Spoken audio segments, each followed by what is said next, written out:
एक समय की बात है, एक तालाब में बहुत सारे मेंढक रहते थे और उस तालाब के बीचों बीच एक बहुत पुराना लंबा खंबा था और खंबा बहुत ही ऊंचा था।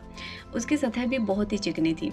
एक दिन मेंढकों के दिमाग में आया कि क्यों न एक प्रतियोगिता कराई जाए और इसमें भाग लेने वालों को खंभों पर चढ़ना होगा और जो सबसे पहले ऊपर पहुंच जाएगा उसे विजेता घोषित कर दिया जाएगा। तो उन्होंने प्रतियोगिता का दिन फिक्स कर दिया और ये प्रतियोगिता देखने के लिए खंबे के चारों ओर बहुत भीड़ इकट्ठी हो गई। आसपास के इलाकों से भी कई मेंढक इस प्रतियोगिता में भाग लेने के लिए पहुंच गए। माहौल में सरगर्मी थी, हर तरफ शोर ही शोर था। प्रतियोगिता शुरू हुई, लेकिन खंबे को देखकर भीड़ में से किसी भी मेंढक को यकीन नहीं हुआ कि कोई भी मेंढक इस खंबे के ऊपर पहुंच पाएगा। चारों ओर यही शोर था, अरे ये तो बहुत कठिन है, ये कभी भी इसे नहीं जीत पाएंगे, ऊपर पहुंचने का तो सवाल ही नहीं है, इतने चिकने खंभे पर नहीं चढ़ा जा सकता। और यह हो भी रहा था कि जो भी मेंढक कोशिश करता वो थोड़ा सा ऊपर जाकर फिसलने के कारण नीचे गिर जाता। कई मेंढक तो बार बार गिरने के बावजूद अपने प्रयास में लगे हुए थे, पर भीड़ तो अभी भी चिल्ला रही थी, ये नहीं हो सकता, ये असंभव है। तो अब जो भी मेंढक उत्साहित थे, कोशिश कर रहे थे, वो ये सुन सुनकर हताश हो गए थे और उन्होंने भी अपना प्रयास करना छोड़ दिया।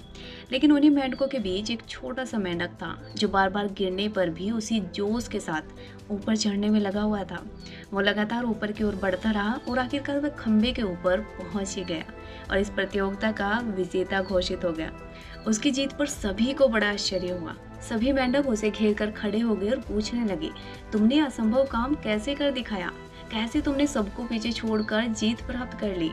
तभी पीछे से किसी ने बोला, अरे उससे क्या पूछते हो, ये तो बहरा है। आपको समझ आया कि वो कैसे जीता?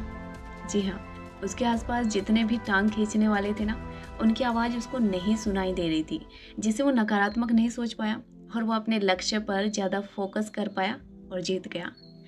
तो इस कहानी से शिक्षा ये मिलती है कि दोस्तों, हमारे अंदर भी ना अपने लक्ष्यों को प्राप्त करने का पूरा पूरा पोटेंशियल है और हम शुरुआत करते भी हैं, लेकिन अपने आसपास के ज्ञान चंदों के कारण, अपने नकारात्मक माहौल के कारण हम अपना काम या तो शुरू नहीं करते या फिर बीच में छोड़ देते हैं। तो दोस्तों, आपको जो भी पीछे रखने वाली आवाज़ है ना, वो कोई भी कुछ भी हो सकती है, चाहे वो दोस्त हो, रिश्तेदार हो, इन सबको नज़रअंदाज करना ही होगा।